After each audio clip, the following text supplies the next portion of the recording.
It's real talk. It's real talk. It's real talk. It's real talk. It's real talk. It's real talk. Yeah. Welcome to Real Talk with your host, Chip Washington. It's real talk. It's real talk. It's real talk.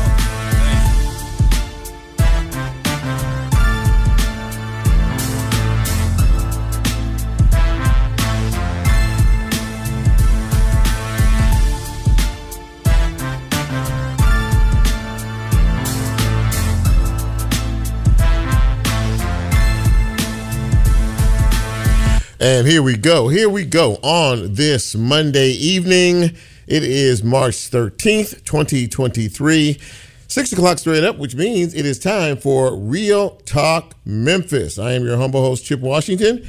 Very happy to have you with us. Very happy to be here on this evening. I hope you all had a good weekend.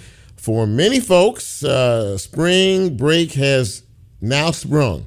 It is spring break here in the city, so all the schools are out, faculty, staff, and students are running around. A lot of folks are on vacation, but we hope that there are enough of you out there to listen to and enjoy the big broadcast tonight here on Real Talk Memphis. I have something in front of my face here, and I'm trying to figure out how to get it out. But that's okay. That's a whole other thing. That's a Facebook Live thing. So, speaking of, there are many ways that you can find us on this fine piece of radio broadcasting. Of course, we are on live right now, 91.7 on your FM dial. That will be WYXR. You can also find us on the WYXR app. We are also on TuneIn as well as Facebook Living tonight. I see, we're out there tonight on the Facebook thing. When the show posts tomorrow, you can catch us on YouTube.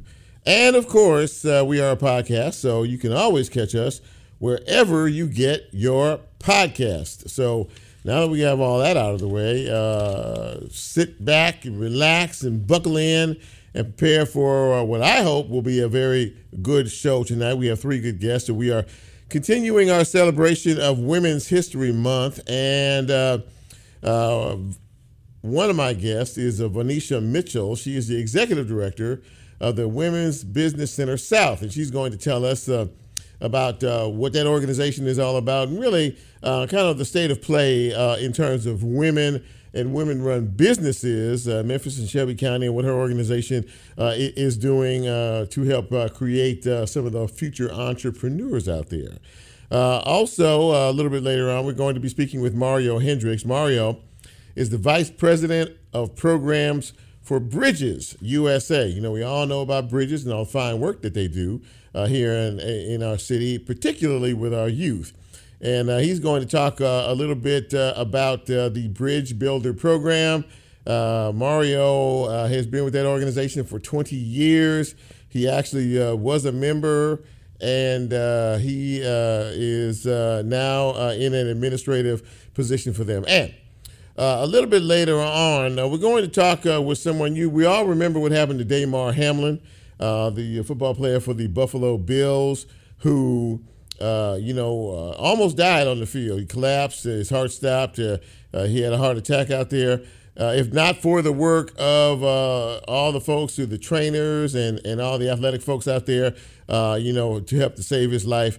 We're going to talk a little bit about that tonight with Emily Carter. She's a certified athletic trainer, working, in trying to keep these young folks safe. A lot of athletes now, preparing in the off season, getting ready, for a brand new year, and basically some of the things that they need to do and things that she does as an athletic trainer to help keep folks safe, especially our young folks, as they prepare for another season of sports. So there you go. That is the lineup for this evening. Once again, happy spring break to each and everybody out there. And, of course, it is at this time of the program where we celebrate your trip around the sun, your current trip around the sun. If you had a birthday over the weekend or today or even this week, we are celebrating you on this day. with a big shout out. But we can't even think about doing a shout out until I say, hit it, Brent. See, you have to have the proper setup. See, if you're going to do the birthday shout out deal, you have to have the proper setup in order to be able to do that. So happy birthdays going out to the following folks. Tina Tilton is celebrating today. Happy birthday to Hudson Taylor. Mikhail Lowry, chairman of the Shelby County Commission, celebrating his birthday today. Siobhan Washington Carruthers, happy birthday to you. Happy birthday, Tony Bratcher. Annie Chapman Spencer. Les Taylor. Sarah Stansberry is celebrating today, as is Shakira Thomas, Tavio Taylor, Olivia Jackson, and Tomika Hart Wigington.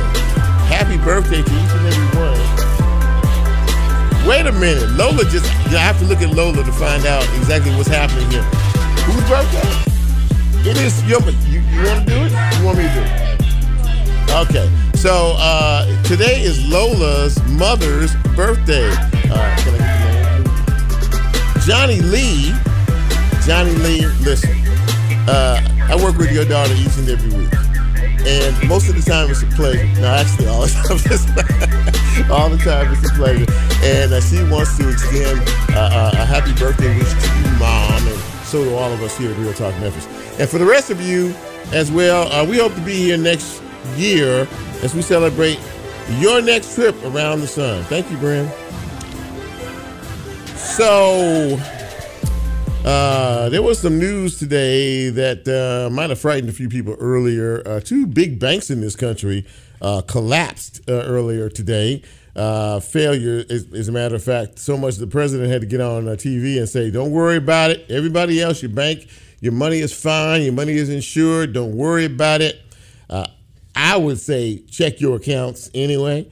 But when two big banks fall like that, it tends to create a bit of a panic out here for the rest of us. But we are assured that your money is insured and everything is in good shape. So don't worry about that. But again, keep up with your account information and things like that, because you never know what might happen. Before I get to the Memphis Tigers, who are on their way to the NCAA tournament, did anybody hear about what happened to a man in Ohio, small town in Ohio? This gentleman apparently, I don't know if he raises them or collects, I don't know what, but he has zebras. The striped animals, zebras. He has zebras as pets. Well, one of those zebras actually attacked him and bit off his left arm, the entire arm. We don't know why that happened. But anyway, the zebra was put down. They actually tried to, as the man was laying on the ground and emergency personnel were trying to treat him, the zebra was actually, they parked their vehicle, the emergency vehicle, between themselves and the zebra, and the zebra tried to attack the vehicle. So, I'm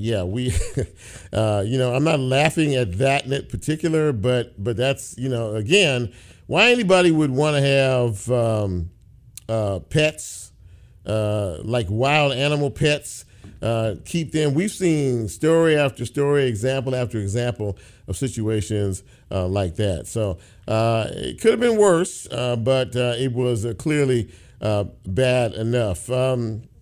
There were 3 teenagers that escaped from the Wilder juvenile facility in West Tennessee earlier today. They have yet to be caught.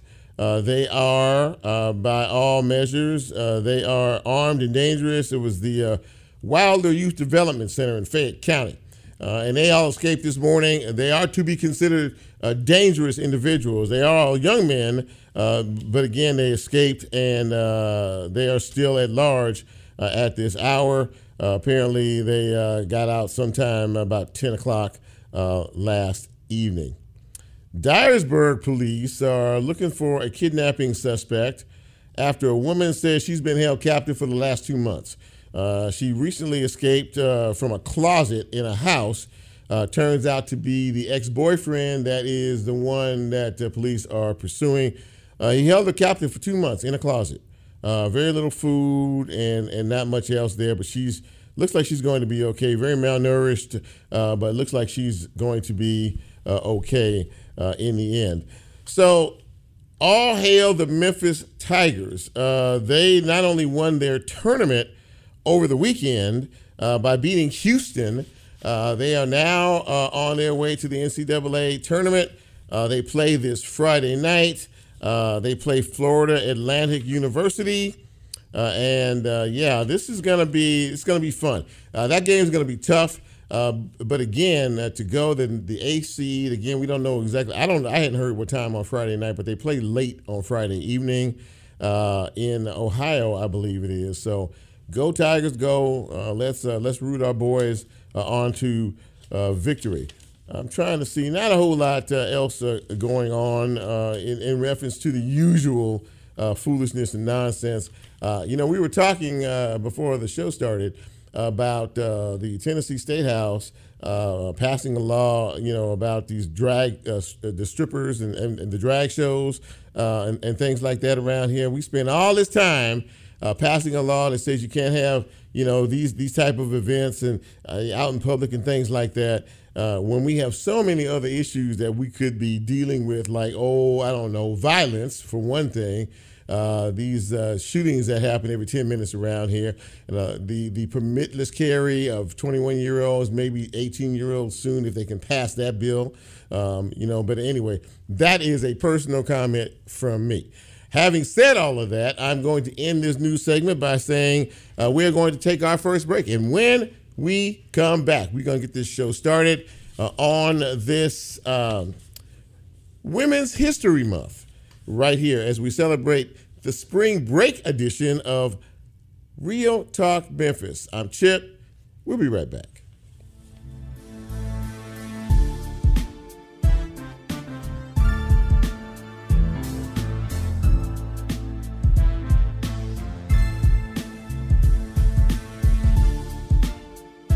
If you like Real Talk, here's a way you can get involved. Do you have a show topic idea or suggestion? Want to be considered a guest or have a guest idea? Then send Chip a message on his Real Talk show page and you can be a part of the Real Talk experience. So as he always says, go out and tell somebody. We'll be right back.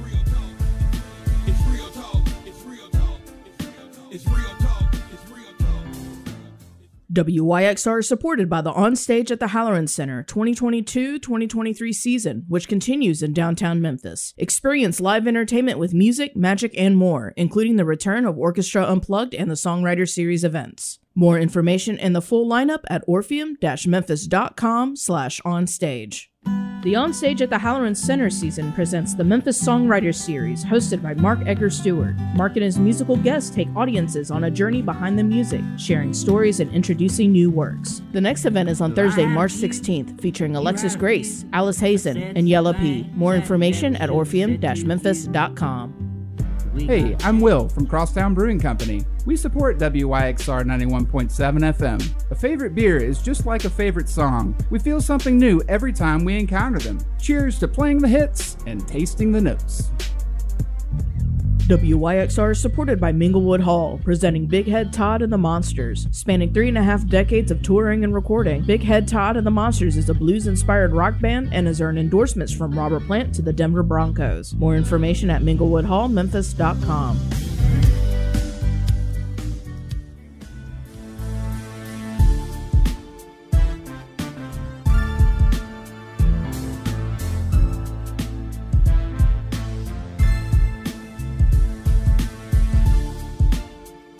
Get Real Talk on the TuneIn mobile app under WYXR, and he's now streaming live on Facebook. And you can also catch a rebroadcast on YouTube. Just put WYXR in the search box and hit subscribe.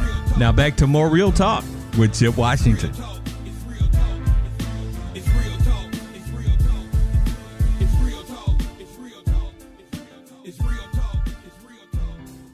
And welcome back to Real Talk Memphis on this Monday night. I hope you managed to get your clock situation right. You know, it's spring forward, fall back, I believe it is. And so now we're seeing brilliant sunshine outside. However, it is a bit chilly, and it's going to be downright cold tonight with frost warnings, freeze warnings in effect. So if you're going out tonight, make sure you take that coat.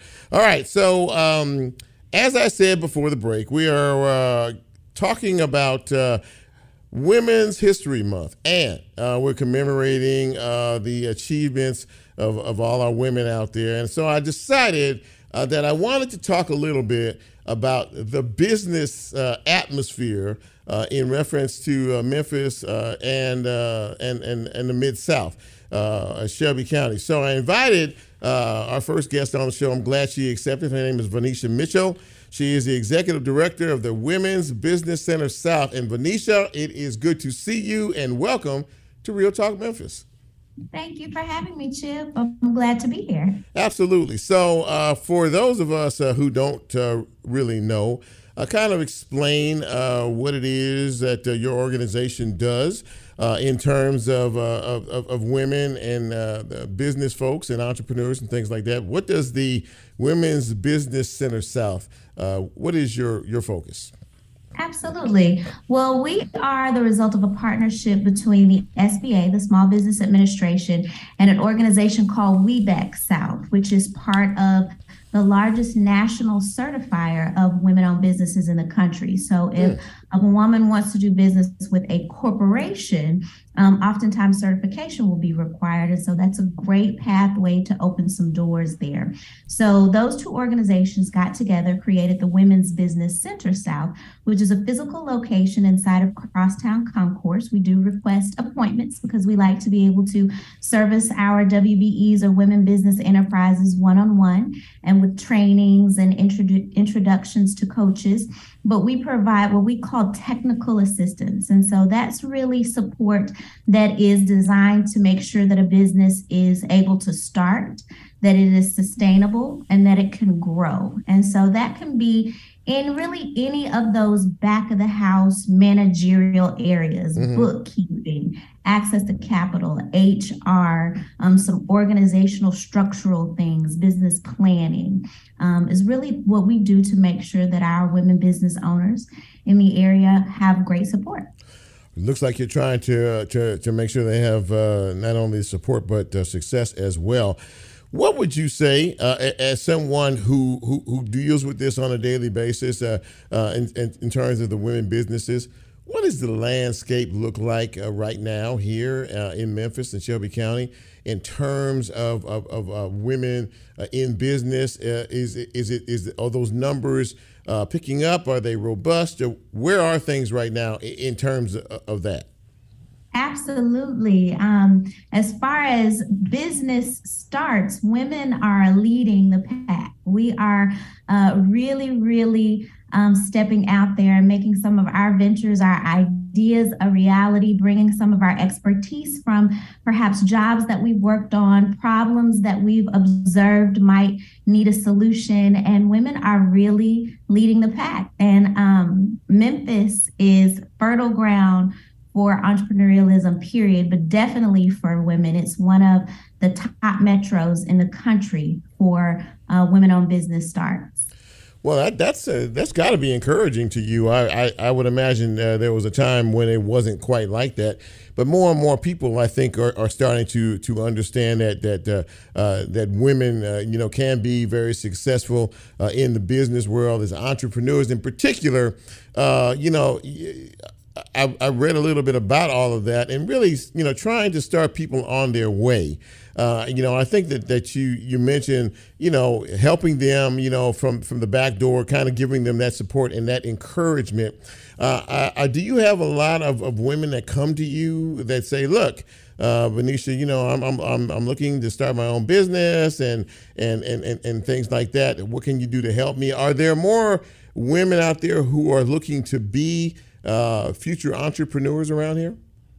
Yeah, absolutely. We have seen, a great deal of interest. We started the Women's Business Center July 21, And in just a little over a year, we've seen about 1,300 women-owned businesses.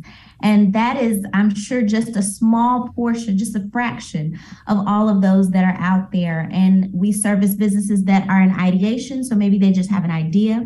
Businesses that are new, so maybe they have just started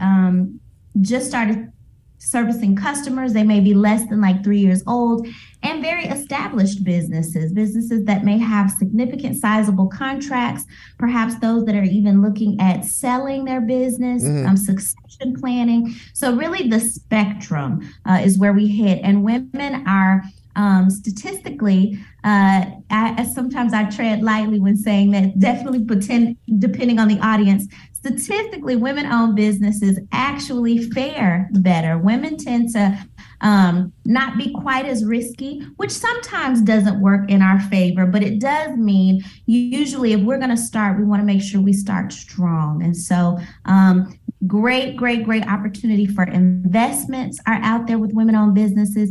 Women-owned businesses are great loan and capital investments. So for our lenders, women really try to make sure that we're going to be good stewards of that money. So it's a great landscape right now, Chip. You mentioned 1,300. You said about 1,300 women-owned businesses. I think since 21.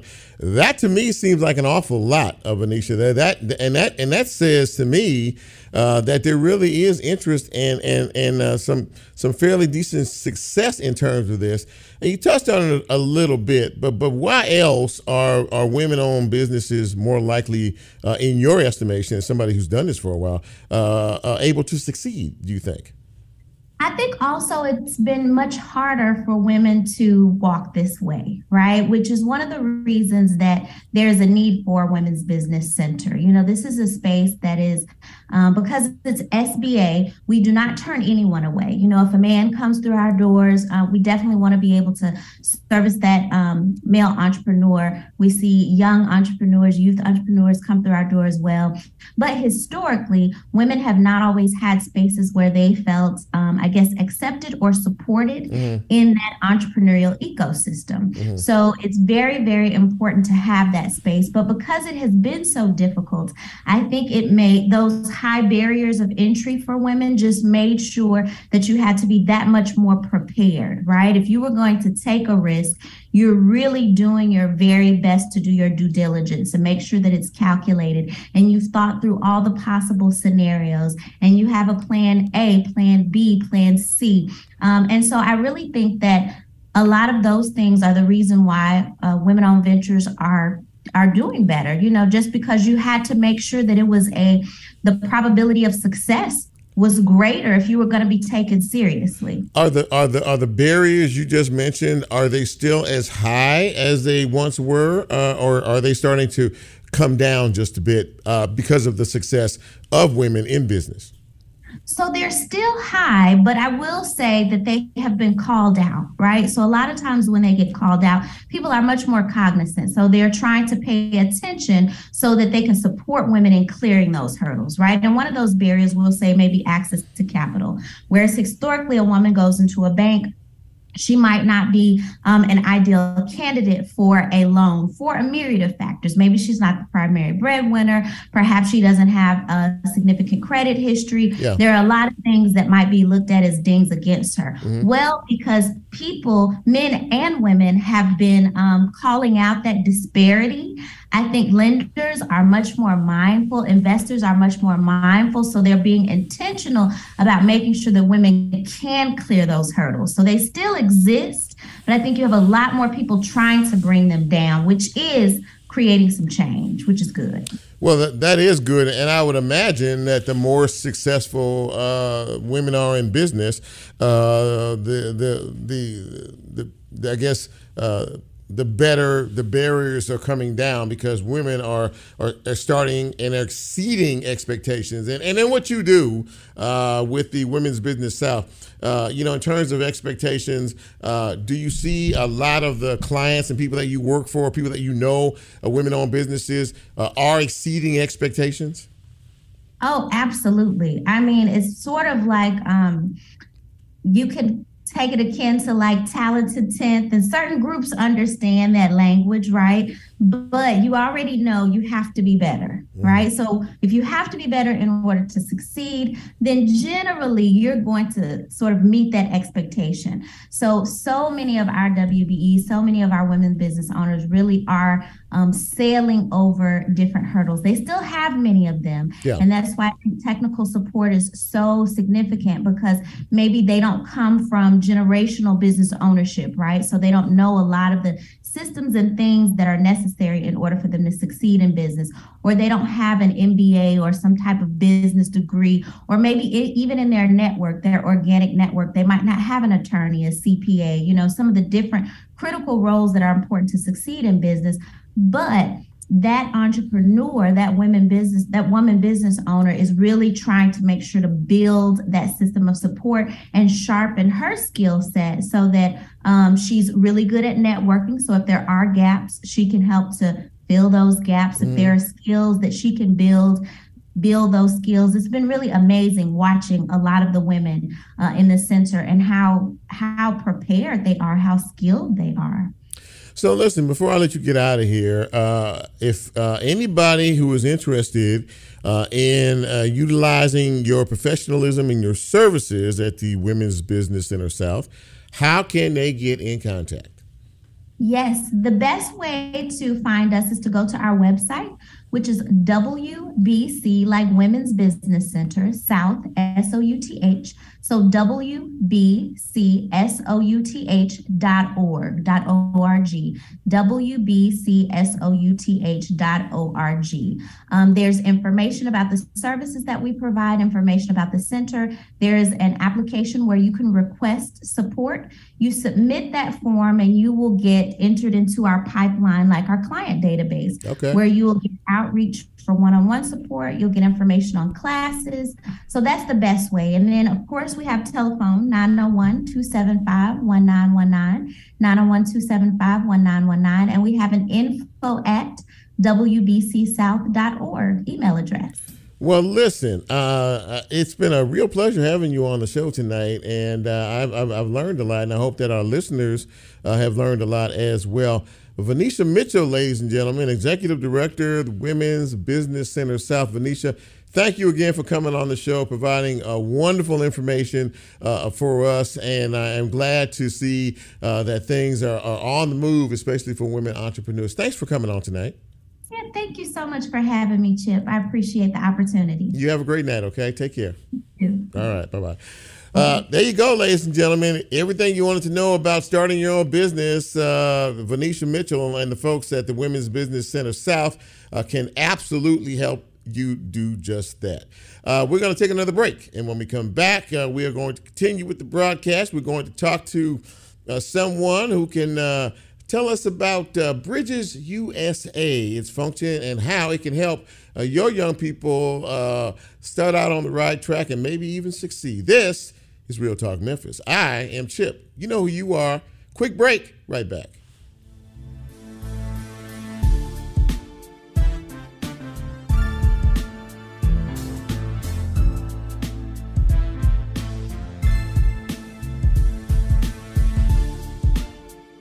If you like Real Talk, here's a way you can get involved. Do you have a show topic idea or suggestion? Want to be considered a guest or have a guest idea? Then send Chip a message on his Real Talk show page and you can be a part of the Real Talk experience. So as he always says, go out and tell somebody. We'll be right back.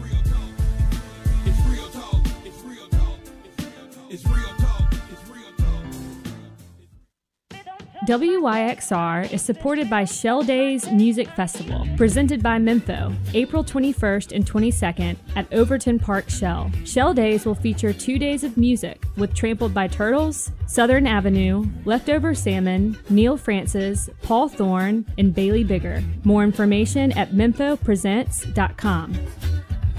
This is Clark Ortiz with Crosstown Brewing Company. WYXR is supported by Crosstown Brewing Company's CBC Classic Golf Tournament on Saturday, April 1st at the Links at Galloway. A portion of the proceeds will benefit WYXR. More information available at crosstownbeer.com. At WYXR, we are committed to uplifting local organizations and businesses who are making an impact in Memphis. If you are looking for ways to spread the word about your business on air and want to support WYXR at the same time, email us at sponsorships@wyxr.org. Do you want to place your company in front of Memphis cultural consumers and influencers? How about interacting with them in a meaningful way?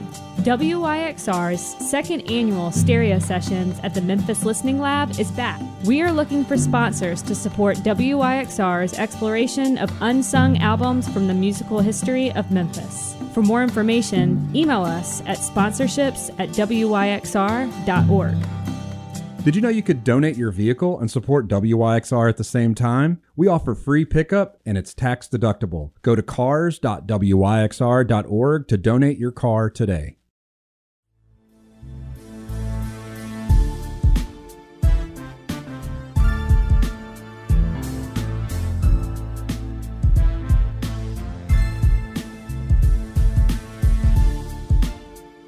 Get Real Talk on the TuneIn mobile app under WYXR, and he's now streaming live on Facebook. And you can also catch a rebroadcast on YouTube. Just put WYXR in the search box and hit subscribe.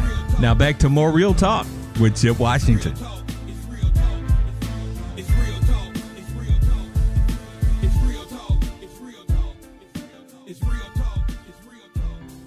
And welcome back to Real Talk Memphis on this 13th day of March 2023. Very happy to have you with us and very happy to have my next guest with us. We have all heard of Bridges USA, and we know how important they are to the development of our young people. And I thought it would be good to have somebody on to talk a little bit about that. They have a program entitled the Bridge Builder Program, and I wanted to bring on someone who could talk to us a little bit about that. And maybe if your children, want to be involved in this as we're getting close to the summertime months, this might be a good opportunity. Please welcome to the show Mario Hendrix. Mario is the Vice President of Programs for Bridges USA, and he's also an alumnus of the program. Mario, welcome to Real Talk Memphis. It's great to have you with us tonight. Mario? Thanks for the opportunity to be here this evening here. Thank you. Yes, sir, man. Absolutely that. So for those who don't know, give us a little bit of a history about Bridges USA and kind of what Bridges USA is all about. Cool. So Bridges is the overall organization, and we were celebrating our 100 year last year. Oh, wow. We started in the Uptown community, and we are back there right now. And the Bridge Builders Program is the actual leadership program, and we are celebrating 35 plus years. So we've been in the community serving youth for a long time. That is a long time, 35 years. And you actually went through the Bridge Builder Program, did you not? Yes. I came through actually when I was going to my 10th grade year, and I didn't want to come. I was the only student from my particular school that went to the program. And once I wanted to leave, actually, and go home, but my grandparents packed my clothes, made me come. And it's something that I am truly honored and thankful that they put me in. Well, you've obviously stayed with them for quite a long period of time now that you worked yourself up into the position of vice president. Talk to us about why this program is so important, especially to our young people today. I think we need to get a good picture, in particular, where we are now as we look outside versus what it is that you all are trying to do to build up these young men and women. So that was a great question there. I think one of the key things that really separates Bridge Builders from a lot of other organizations is that we are really working for students to not only have an impact, but they actually see the impact that they're having on themselves and our community. I mean, basically, there are three pillars that we really focus on. There's leadership, that's truly having an appreciation for diversity. So breaking down those barriers, those cultural lines, we're tackling systemic injustice. But the biggest thing is also community action. Now, you may think of it as community service, but we purposely use the language of community action because whichever area they were in, no matter what organization that we're working with, we want the students to have an understanding of the root causes of that particular issue. So once we leave that area, the students on their own will want to go back and have a greater impact on that particular area. So it's not about, for us, just doing something in the community or showing the students their leadership skills, but it's all about, well, what can I do to apply those skills to myself and to my community? That's the essence of bridge builders. Wow, so basically you're actually giving these students ownership of you're going to be a part of all of this, and you're going to be a part of the solution. You're actually telling them to take ownership of whatever particular area that they're involved with. You're not just putting them out there, leaving them out there. There's some responsibility, it sounds like, that goes with this. Exactly, and that's, for a lot of people, bridge builders, for a lot of students, bridge builders is their second home to them, and that's because whenever they walk into those buildings, our doors, they're not treated as a kid. They're not treated as someone who just, their values aren't valuable. They're not labeled. We really see the students as colleagues. We have what we call a youth and adult equity, which means that our language when we're working with the students is all about making sure that they know that they have a place at the table with us. And that's for any 6th through 12th grader. Our application is live right now for the students that will, and it's not just, right now our students, our youth, they have a, it's a negative connotation that's out there. Yeah. But that's just a minor number. The majority of the students and the majority of the youth in our community is seeking opportunities to be at the table with us, the adults. Yeah, it sounds like it. Now, I was going to ask you what the parameters were. I think you said from 6th grade up. Is that correct? Our year-round programming is for students that are currently in the 6th through 11th grade. Okay. But if there may be some organizations out there, youth groups that would like to have a visual experience, we have programming for those students as well. So, but primarily we are recruiting for our collaborative level, which is rising 7th through 12th graders, but they're currently in school right now, 6th grade through 11th grade. So they're still in school, but to be a part of the program, how long is the program, Mario? Is it years? Is it a semester? I mean, how do you break it down in terms of time spent? Cool. So students are selected, and they will go through a 1-week summer leadership conference in June or July, depending on the grade they're going to be in when school starts in the fall. Mm-hmm. Then after that 1-week summer leadership conference, during the academic year, there are many different events that the students participate in. So they're with us basically for a full year. That's June and July all the way through to April of the following year.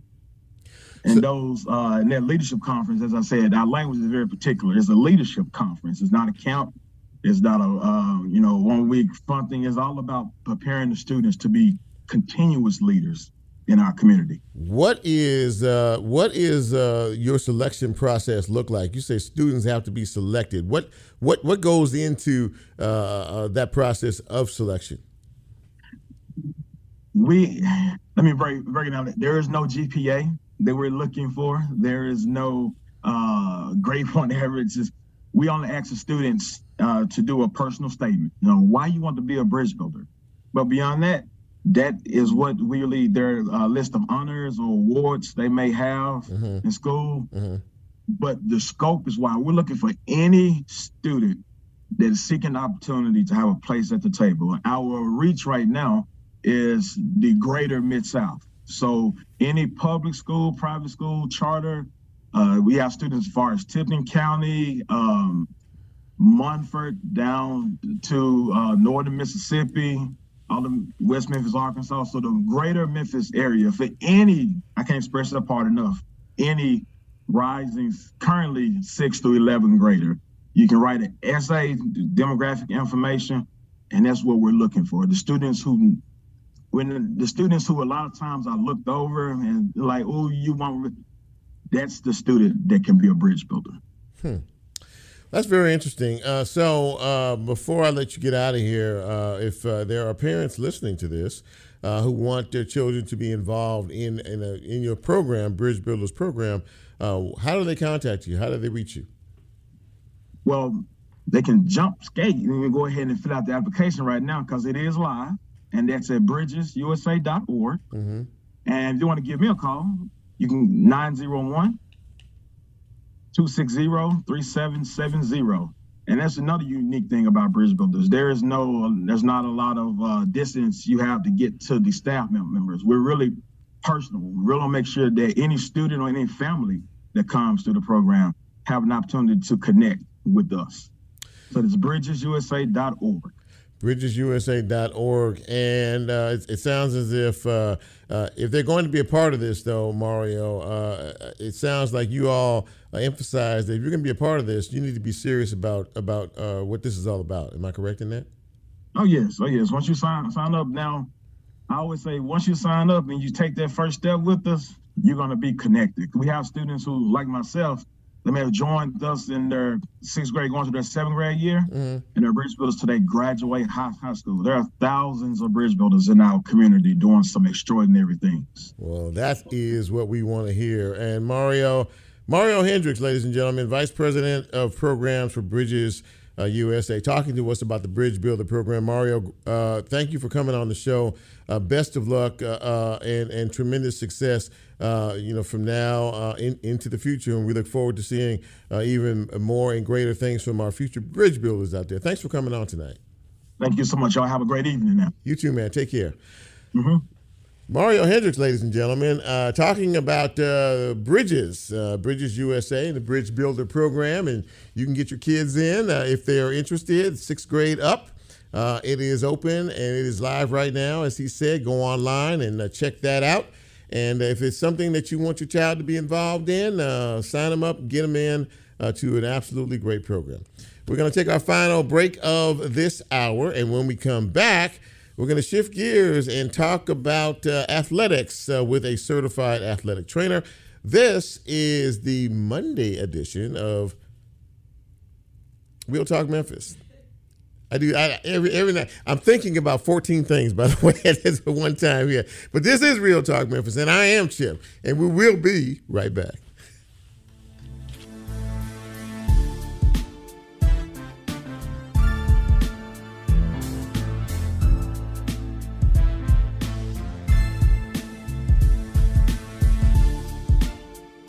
If you like Real Talk, here's a way you can get involved. Do you have a show topic idea or suggestion? Want to be considered a guest or have a guest idea? Then send Chip a message on his Real Talk show page and you can be a part of the Real Talk experience. So as he always says, go out and tell somebody. We'll be right back.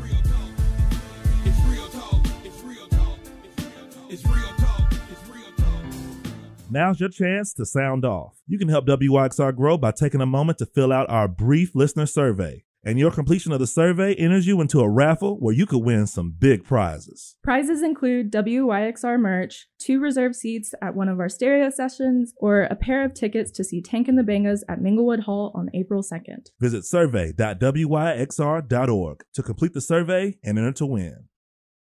Can't find your radio? Maybe you're out of town and missing that Memphis feeling? WYXR can go with you wherever you travel with our mobile app for Android and Apple. Listen live or explore our archive and keep up to date with notifications. Download in your mobile app store by searching WYXR radio app or visit WYXR.org for more information.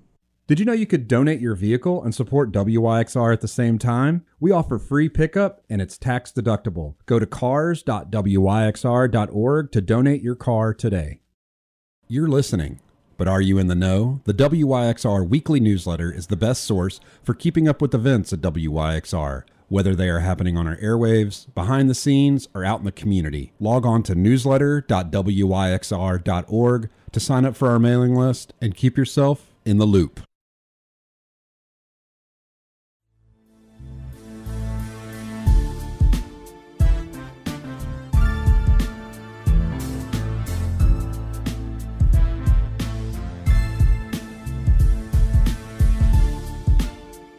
Get Real Talk on the TuneIn mobile app under WYXR, and he's now streaming live on Facebook. And you can also catch a rebroadcast on YouTube. Just put WYXR in the search box and hit subscribe. Now back to more Real Talk with Chip Washington.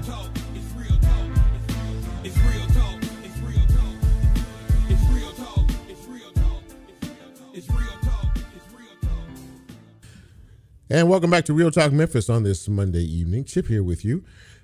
And excuse me, ladies and gentlemen, I was drinking water during the break and it went down the wrong way. So pardon me as I try to clear myself and conduct an interview at the same time. So we're very happy to have with us this evening Emily Carter. Emily is a certified athletic trainer, and we are going to talk about keeping our young people in peak condition, which is something that she's trained for and what she does. And Emily, it is very nice to have you on Real Talk Memphis. Welcome to the show.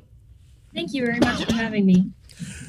Thank you for being here. So in light of the Damar Hamlin situation, a young athlete in the prime of his athletic career, of course, we all saw what happened there as he collapsed and had a cardiac arrest and his heart stopped and he almost died. But it sort of brings to mind, I think, the care, first of all, as an athletic trainer. You work for what, is it Briarcrest? Is that the school you work with? Yeah, so I am employed through Campbell Clinic Orthopedics, and then Briarcrest Christian School pays Campbell Clinic to have us contracted out to be at the school full time to provide sports medicine coverage. So what you do was really the spotlight was shown in reference to, as we said, Damar Hamlin's situation. The training and the quick work literally saved his life. Now, you're working with young athletes and in all different types of sports and varieties. So, I mean, I would obviously think that you would impart to them just how important it is to make sure that you're in good shape and that you do some of the things physically that you need to do to try to keep yourself upright, healthy, and strong. And I'm particularly thinking about the football aspect of things. Just how important is your job, and what do you tell these young athletes that you work with, on a daily basis about keeping themselves upright and doing the right things to keep themselves physically fit?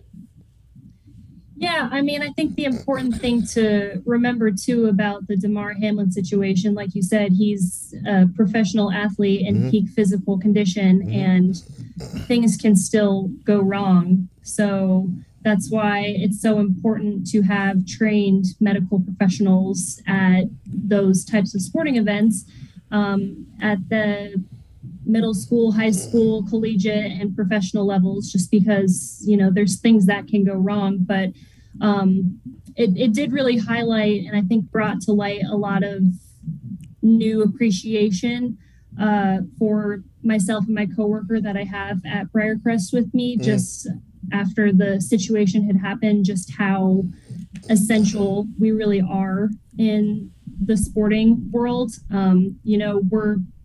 We're oftentimes kind of in the background a lot of the times. Yes. And it's not until we go to work that people see what we do, but we do a lot more than just, tape ankles and put out the waters before practices. We're trained to handle these types of situations. You are a certified athletic trainer, which means you have a lot of training and a lot of experience in this. You've gone to school for this. You studied this. And I do think that now, and I'm sure that many of the student athletes over at the school that you work at, don't take you for granted anymore. You're right. At one point, it was just, we're here, we're going to tape you up, we're going to do this and do that. But when you were dealing with a real life and death situation, in this particular case of a prime athlete, it does tend to wake up a lot of folks. And I mean, I would imagine that that they're paying a lot more attention to some of the things that you're trying to tell them to do. Am I correct in that?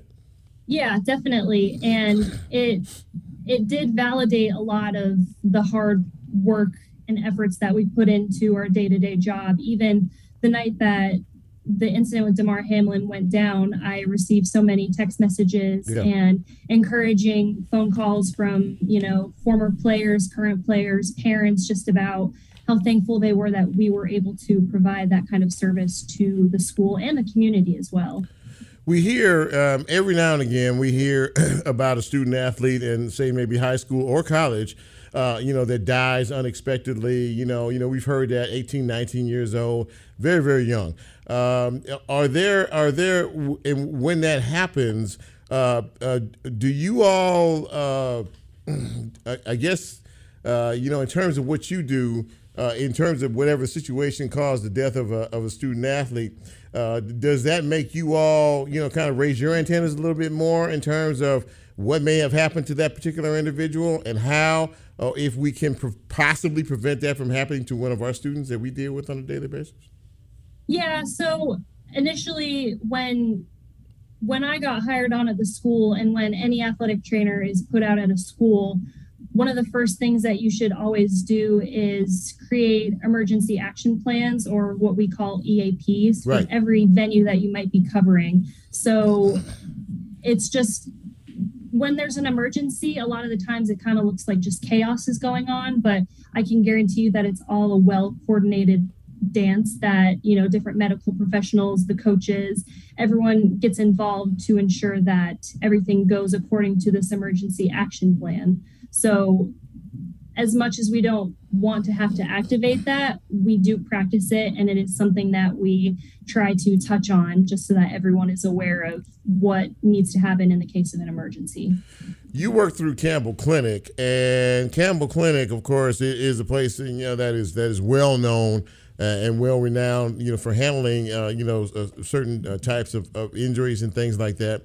How is working for such an organization as Campbell Clinic, which, as I said, is renowned for the care that they offer? How beneficial, how important is that to you personally, and to what you try to instill in these young athletes that you deal with?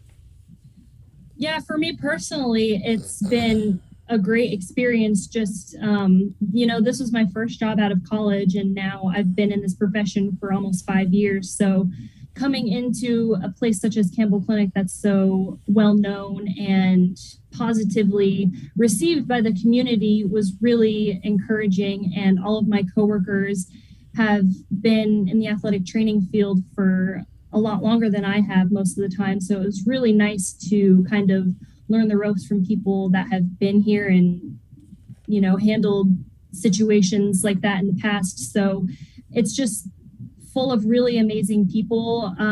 Personally, on the athletic training side, we have 19 full-time athletic trainers that are contracted out to various schools in the Memphis area. We even send a few down to the Mississippi schools. And then we have a few that can come in when we need some extra coverage at various events that we provide sports medicine coverage to. And then on the physician side as well, we work pretty close with the physicians. So if we have an athlete that gets hurt out of the school, a lot of the times we have a team physician that we can refer them to so that we know they're getting seen by the proper person, which is really beneficial for not only us because we can communicate back and forth with the physician, but also it's very reassuring for the athlete and the parents just to know that they're being sent to someone that's well trusted. And all of the Campbell Clinic physicians are incredible. Absolutely that. And you mentioned the number of trainers that there are. Is there not one at every school? If there isn't, should there be one at every school that has an athletic program? Yeah, this is definitely something that is needed in all high schools across all America. There's not an athletic trainer at every school in Memphis, and we're not even close to that number just because of different financial reasons, things like that. But I had listened to a NFL preparedness podcast after the whole Damar Hamlin situation, and one of the people in the NFL community went as far to say that if you're not able to provide an athletic trainer, you shouldn't be able to have sports at your school. That's how much they valued our services. So what's your take on that? What's your take on that, Emily? What do you think about that? I definitely think that we are needed out at not only the schools that can afford us, but every place that has athletics. I mean, you never know when something's going to come up. So it's definitely a service that should be implemented everywhere worldwide. Well, I got to tell you something. You know, I am in awe of the work that you all do, the training, the preparedness to be able to, and we saw the result of that. You know, all of us on national television, and Damar Hamlin is still alive, strictly because of certified trainers like yourself. Emily Carter, thank you so much for taking some time out to come and visit with us here on Real Talk Memphis tonight. Really appreciate you, and thank you for the work that you do with our young folks, as well as thanking the Campbell Clinic for the magnificent partnership and training that they provide as well. Thank you so much. Thank you very much for the opportunity. Absolutely that. You have a great night, and we'll talk to you down the road. Really appreciate you. Emily Carter, ladies and gentlemen, again, you know, she's a certified athletic trainer, and we're getting into the season now. Football season is about to kick off again. And so, you know, the position that she has, and so many others that do what she does have, is extraordinarily valuable to, especially to your young athlete, in taking care of themselves and their body and everything else. And that wraps up this edition of Real Talk Memphis. It's been a good show tonight. We've gotten a lot of information out, even on this spring break edition. Now, I know a lot of you are probably out of town right now, but lucky for you that this show is not only on the World Wide Web, but it is also a podcast. So if you happen to miss this fine piece of radio broadcasting this evening, you can always catch it when they post it tomorrow to all podcast platforms. And as Bryn plays us out, I look outside and I see the sun is starting to set, although it's still light, so we can find our way out of the parking lot. Thank you all for being with us tonight, the ones of you who have been with us this evening. Really appreciate you. Really appreciate the opportunity to be here with you each and every week. Try to provide some good information for you to take along with you. If you're on spring break, I hope that you enjoy yourself. Stay safe, stay up, stay healthy, and more importantly, stay out of trouble, okay? As we look to see you next week. So for Nicole, for Lola, for Bryn, I'm Chip. This is Real Talk Memphis. Have a great week. We are out.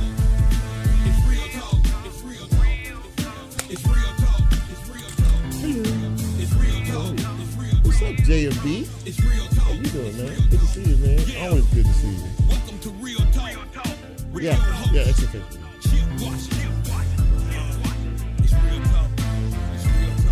Dana!